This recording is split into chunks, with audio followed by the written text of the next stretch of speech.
Fill herbal ખ્યાતિમાં આપનું સ્વાગત છે. મને મારા એક સબસ્ક્રાઈબર છે, આઈ થિંક તમે બધાએ પણ કદાચ એની કમેન્ટ વાંચી હશે. જિજ્ઞાસાબેન ઢેબર કરીને છે.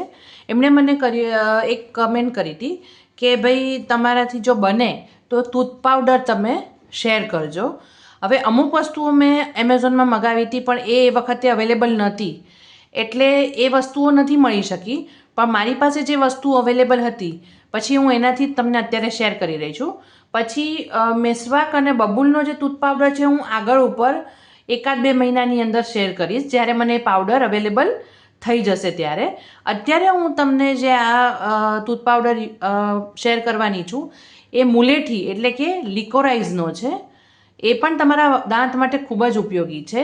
એની અંદર તમે જુઓ છો આ અંદર લવિંગ નાખી છે, તજ નાખ્યું છે, એનો આખો આ પાવડર રેડી કર્યો છે.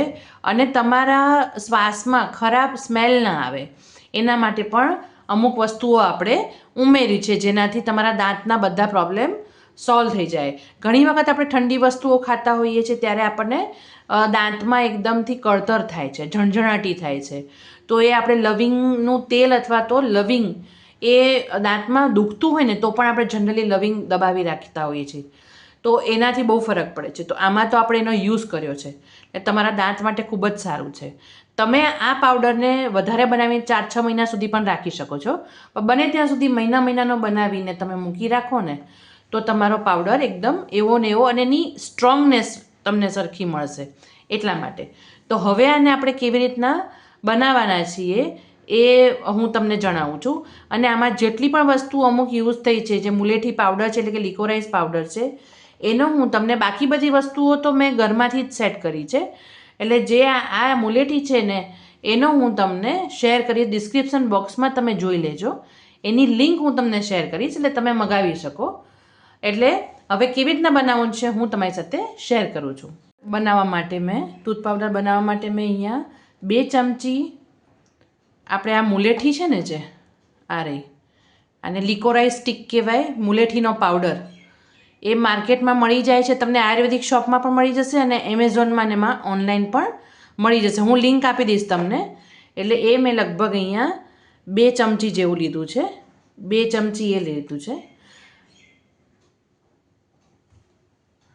પછી અહીંયા 1 ચમચી મેં આ જે છે ને એ વરિયાળીનો પાવડર છે એ લીધો છે. થોડી તમારું જે મોઢામાં વાસબી આવે ને એ પણ નહીં આવે, એટલે 1 ચમચી જેવું આપણે અહીંયા વરિયાળીનો પાવડર લીધો છે. તમે જો કોઈ બાળકોને ના કરાવવાના હોય ને પોતે જ માટે જ બનાવો છો તો તમે આ નીમ પાવડર મળે છે માર્કેટમાં, અથવા તમે ઘરમાં પણ લીમડાનો પાંદડા સૂકવીને એનો પાવડર બનાવી શકો છો. એ 1 ચમચી આની અંદર નાખી દેવાનો છે. હું જે આ માપ કહું છું એ પ્રમાણે તમારે મોટી ડબ્બી ભરીને પણ તમે રાખી શકો છો. અને આ વસ્તુ એવી છે કે તમે મંથલી પણ બનાવીને થોડું થોડું રાખો ને તો પણ વાંધો આવે એમ નથી. તમને ખબર જ છે કે લવિંગ આપણા દાંતમાં કંઈ પણ સડો હોય, કોઈ પણ દુખાવો થતો હોય તો લવિંગ કેટલો કારગર છે. એટલે અહીંયા મેં લવિંગનો પાવડર રેડી પણ મળે છે અને તમે ઘરમાં પણ એને ક્રશ કરી શકો છો. ક્લો પાવડર છે આ રહ્યો. એટલે હું આની અંદર 1 ચમચી જેવો લવિંગનો પાવડર નાખીશ. એટલે લવિંગથી પણ તમને તમારા દાંતમાં ખૂબ જ સરસ ઇફેક્ટ મળશે અને દાંત તમારા સરસ થશે. એટલે 1 ચમચી જેવું લવિંગનો પાવડર છે. 1/2 ચમચી જેવું અહીંયા સિનેમન પાવડર એટલે કે દાલચીની પાવડર એટલે કે તજનો પાવડર છે એ નાખી રહી છું હું 1/2 ચમચી. એ પણ તમારા દાંતમાં એકદમ બેડ બ્રીથ હોય કે એવું હોય ને એમાં તમને સારું ઇફેક્ટ આપશે. પછી તમારે એની અંદર નાખવાનું છે, મારી પાસે હું છે ને આ મિક્સ કરીને રાખું છું, હળદર અને નમકનો પાવડર છે. આપણે હિમાલયન સોલ્ટ આવે ને પિંક સોલ્ટ, અને હળદર એ મિક્સ કરીને મેં રાખ્યું છે. એ હું અહીંયા 1 ચમચી બેયનું ભેગું થઈને એટલે અડધી ચમચી જેવું જ, અને કાં મીઠું સહેજ જ નાખવાનું તમારે. હું આ 1 ચમચી ભરીને નાખું છું અંદર. એટલે એનાથી તમને ખબર જ છે કે પહેલાં આપણે ટૂથપેસ્ટ કે એવું ના હોય કોઈ જગ્યાએ બહારગામ રહેવા ગયા હોઈએ ને તો એ જો આપણે ભૂલી ગયા હોઈએ ને કશું આપણું, તો તમને ખ્યાલ હોય તો એટલે અમે તો એવું કરતા, કદાચ ઘણા બધા એવું કરતા હશે કે રોકાવા ગયા હોય ને ત્યાં કંઈ બ્રશ ભૂલી ગયા, કશું ભૂલી ગયા તો આંગળીએથી હળદર અને મીઠાને મિક્સ કરીને એ દાંત પર ઘસતા એ વખતે અમે લોકો. અને ખરેખર જોવા જાવ ને તો એ ટાઈમ બહુ સરસ હતો એમ, કે કોઈ પણ વસ્તુ તમને આવી તમે કોઈ પણ વસ્તુ ચલાવી લેતા હતા. હવેના છોકરાઓને અમુક વસ્તુ તો જોઈએ જ એવું થઈ ગયું છે. હવે આની અંદર તમે ફુદીનાના પાનને સૂકવીને પણ તમે નાખી શકો છો. એટલે મિન્ટ, તુલસી ને એવું બધું આજકાલ ટૂથપેસ્ટ બહુ નીકળી છે, ખબર છે ને? તો એવી રીતના તમે ઘરમાં બનાવી શકો છો મિક્સ કરીને. હવે આટલી વસ્તુ આપણે નાખી છે. પછી હું આગળ ઉપર મારે એકચ્યુઅલી મેં અમુક વસ્તુઓ મગાવી હતી પણ મારા આવી નથી શકી ટાઈમ પર, અને અવેલેબલ નથી એમેઝોન પર, એટલે એનો ઓર્ડર કેન્સલ થઈ ગયો હતો.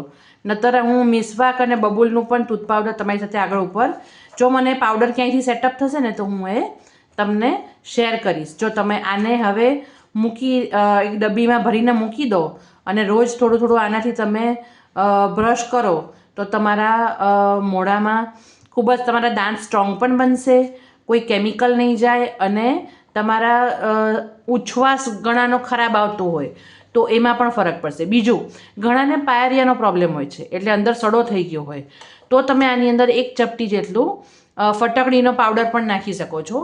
એ તમારો જે પાયરિયા હોય ને એને દૂર કરે છે, અને એને કારણે જે મોઢામાંથી દુર્ગંધ આવતી હોય ને એ પણ એના કારણે દૂર થાય છે. 1 ચપટી જેટલું તમારે આની અંદર ફટકડી નાખી શકો છો તમે, એ તમે એડ કરી નાખજો.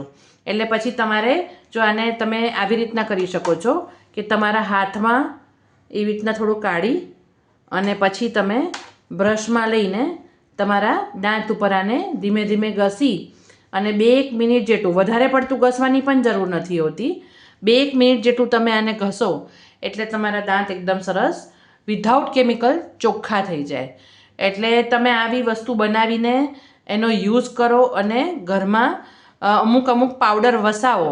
હવે મેં તમને કીધું હતું આના પહેલાં પણ કે આ લિકોરાઇઝ પાવડર જે છે, મુલેઠીનો પાવડર, એ તમારું ગળું ખરાબ થઈ ગયું હોય કે કોઈ ટીચર્સ હોય પ્રોફેશન એનું ટીચિંગનું હોય તો એને સતત બોલવું પડે, તો એના કારણે પણ ઘણી વખત અવાજમાં ફરક પડી જતો હોય છે.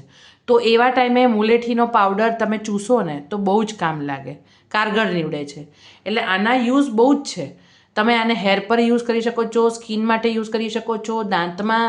ઓવરઓલ જેઠીમધ એક જોરદાર ઔષધ છે કે જેનો યુઝ બધી જ વસ્તુઓમાં આપણે કરી શકીએ છીએ એમ.